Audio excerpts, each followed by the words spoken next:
Saudara, Hari Batik Nasional diperingati setiap 2 Oktober. Perayaan tahunan ini memberikan kesan mendalam terhadap batik sebagai warisan budaya yang sangat berharga. Di Cirebon, Jawa Barat menjadi salah satu wilayah penghasil batik yang cukup terkenal bagi masyarakat Indonesia. Informasi selengkapnya akan disampaikan langsung oleh reporter TVRI Bahrul Latukonsina langsung dari Cirebon, Jawa Barat.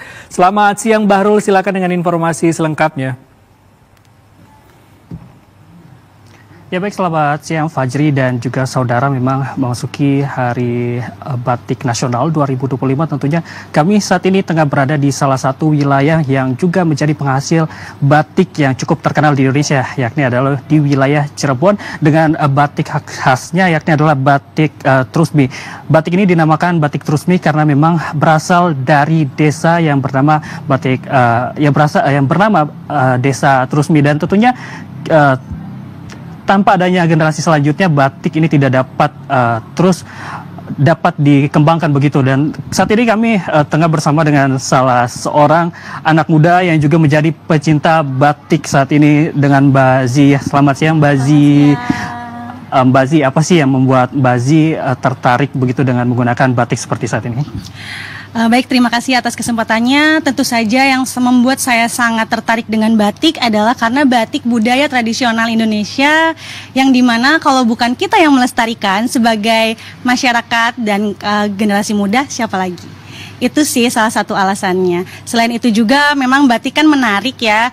Ada beberapa tangan pengrajin di setiap kain yang dibuat. Itu ada kurang lebih 1 sampai 5 pengrajin. Itu juga alasannya kenapa saya suka memakai batik. Dengan memakai batik saya melestarikan juga dan mempekerjakan karyawan-karyawan pembatik gitu. Bagus banget ya alasannya. Sekarang Mbak lagi pakai batik dan bawahnya nih pakai jeans. Iya. Aku juga ngeliat banyak nih anak-anak muda yang seperti Mbak. Apa sih yang membuat Mbak mau bergaya seperti ini? Tentu aja karena batik tuh sekarang udah bukan batik yang monoton ya, tapi kita sudah memodernisasi batik. Tentu saja dari BT Batik Trusmi sendiri kita memodernisasi batik supaya bisa dipakai kemana aja, kapan aja, dan sama siapa aja.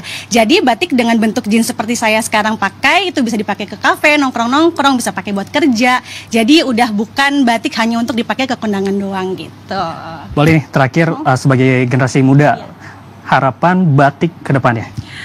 Sebagai generasi muda, saya berharap generasi muda semakin banyak yang mencintai batik agar budaya dan tradisi Indonesia ini semakin berkembang dan dikenal oleh internasional. Pastinya itu juga memajukan UMKM dan para pengrajin dan pekerja lainnya. Terima kasih. Baik, terima kasih Mbak Zi. Nah saudara, juga dapat kami ucapkan memang selamat Hari Batik Nasional 2025. Bukan hanya sekedar baju saja, namun batik sudah berkembang. Dari apa yang sudah saya lihat, batik sudah mengarah ke sendal, tas, dan juga barang-barang lainnya. Sehingga masyarakat tidak perlu khawatir untuk dapat menggunakan batik-batik bukan hanya di baju, namun juga ke aksesoris-aksesoris lainnya. Fajri. Latukonsina melaporkan langsung dari Cirebon, Jawa Barat. Terima kasih, jangan lupa bawa pulang oleh-oleh. Bahrul.